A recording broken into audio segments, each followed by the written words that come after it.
Kyle Schwarber, according to Jeff Passan, landing back in Philly. According to Will Salmon, Edwin Diaz going to the Dodgers. I don't want They Robert will not Suarez. get Robert Suarez. And Pete Alonso, he's gone. I'm telling you what. I tell you what, the Mets are going to lose 100+ games every year from now on. We are only just beginning the winter meetings, and things are already heating up. Tuesday morning dropped not one, but two massive signings, as you guys know. We're talking about Kyle Schwarber staying in Philadelphia on a 5-year, $150 million deal. And then minutes later, Edwin Diaz headed to the Dodgers on a 3-year, $69 million contract.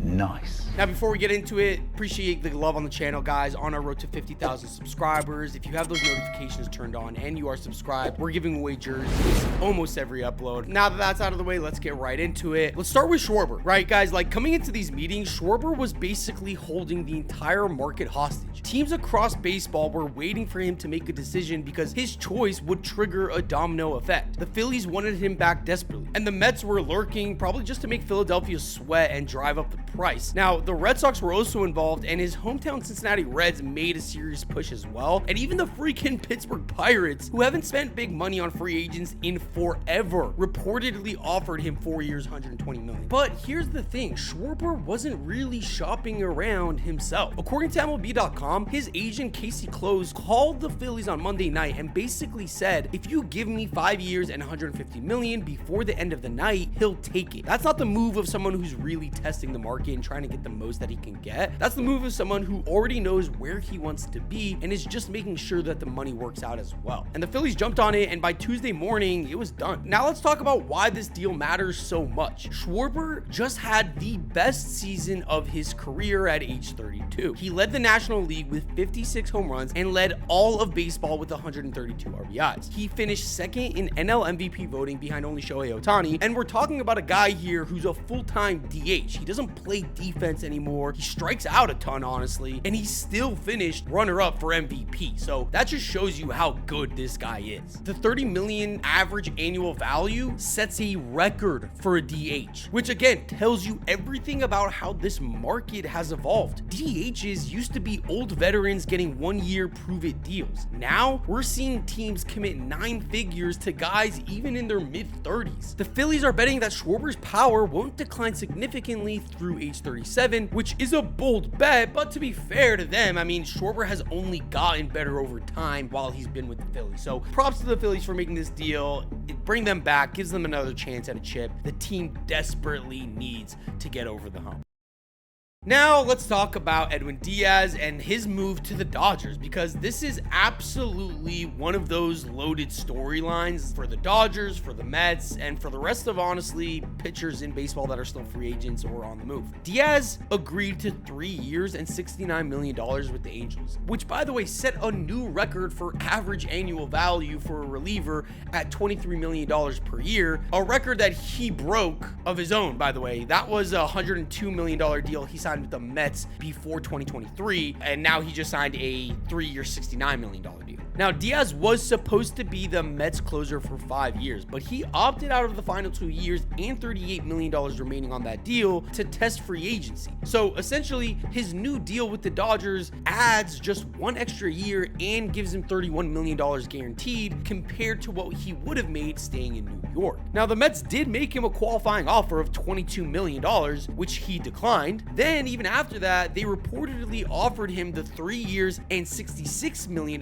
with slight deferrals, and team officials made it known that they did have room to improve on that offer. That wasn't just like, this is our offer, take it or leave it. They were like, here's 3 years, 66 mil. We're willing to go more if we need to. But instead, Diaz just chose the Dodgers. $3 million more, by the way. Didn't even care to give the Mets a chance to beat the offer, to match the offer. Just said, like, I'm out of here. I'm going to LA. I don't know what that says about Edwin Diaz or if it says more about the Mets organization. But yeah, he clearly just wants to win a World Series, and he thinks, like every other player in baseball right now, that the best chance he has at doing that is with the Dodgers. Once the Dodgers get involved, even when it's Steve Cohen, it is hard to beat the Dodgers. Now, guys, again, this is where the Mets messed up. The difference between the Mets' offer and the Dodgers' offer is literally pocket change for Steve Cohen. We're talking about $3 million.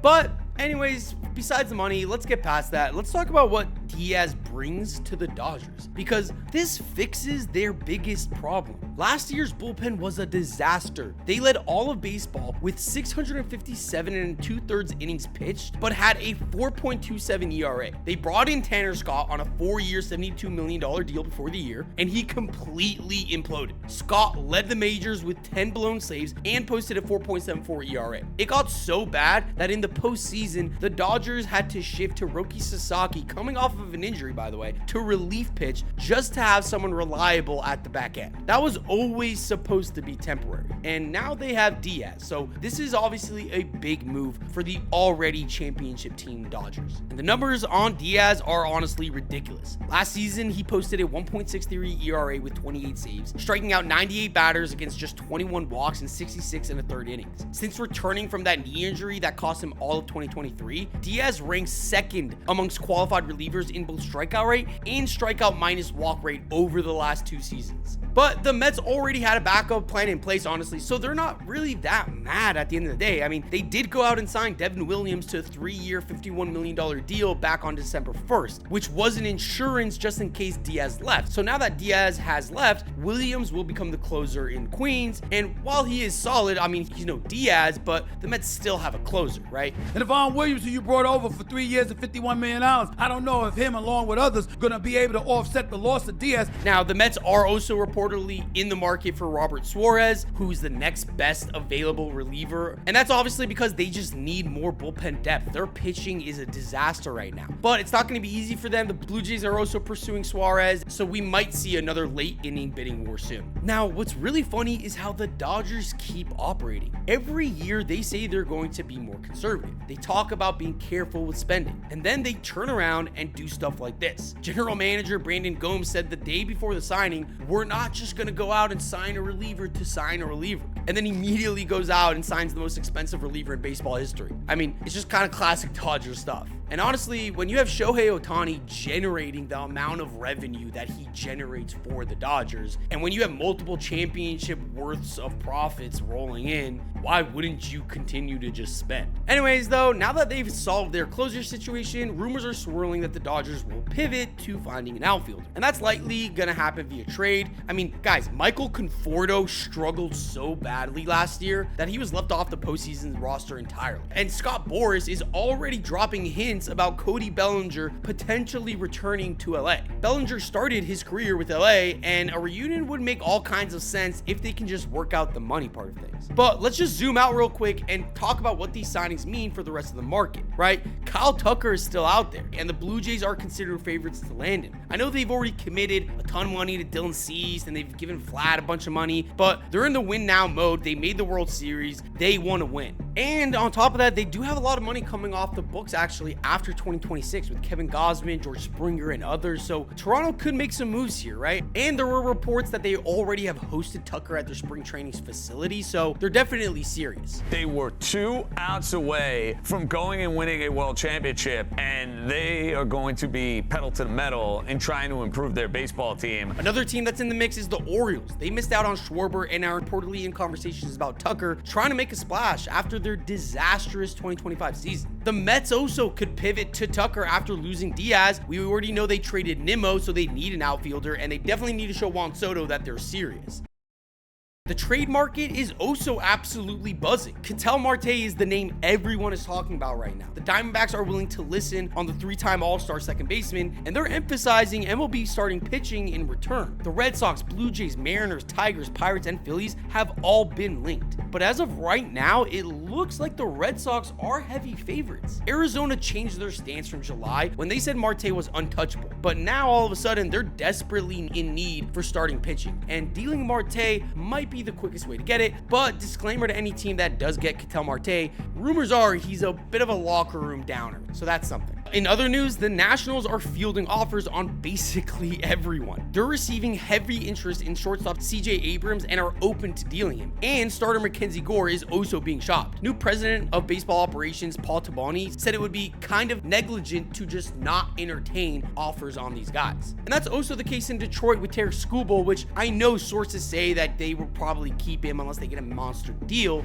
Tarek Skubal's a free agent after this season in 2026, and he is going to command, as long as he stays healthy, more money than any pitcher in baseball history. But you never know, right? Like same with the Brewers and Freddie Peralta. These are frontline starters who are under team control, but teams are at least listening. The Astros are reportedly interested in Rays starter Shane Baz, a Houston native, because they need rotation help with Framber Valdez hitting free agency. In some smaller news that went down today too, the Pirates didn't get Schwarber, but they did sign Mets reliever Gregory Soto to a deal worth $7.75 million. It's not a splash that they wanted, but for the Pirates, I mean, I guess anything's a celebration. The Red Sox traded infielder Vaughn Grisham to the Angels for a low-level outfield prospect. The 2026 MLB draft lottery also happened today, and the White Sox won the first overall pick, and it's their first time winning that pick since 1997, which is kind of cool. And the Rays, Twins, and Giants rounded up the top 4 in that regard. Now, the relief market is also moving. The Yankees are reportedly interested in Brewers reliever Trevor McGill, and they're also kicking tires on reliever Brad Keller and starter Mackenzie Gore. Every single contender you can think of is trying to shore up their bullpen because October baseball is won by teams with dominant late inning arms. There's also the Japanese market to consider. 2 Japanese hitters, Munetaka Murakami and Kazuma Okamoto, are drawing significant attention. Murakami obviously is only 25 years old and has huge power, but there are questions about how his game is going to translate to MLB. Now, we do have a full video about those Japanese players and what they can bring to MLB teams. If you're interested, go check that out on the channel. But what's really interesting is how the labor situation is affecting all of these decisions. Teams are worried about the looming CBA negotiations after 2026, and there's legitimate concern about whether or not there will even be baseball in 2027. That's making teams with trade candidates under control through 2027 consider moving them now, because they might struggle to get proper value next July if the labor situation is uncertain and we don't even know if there's going to be a season. Players like Mackenzie Gore and Steven Kwan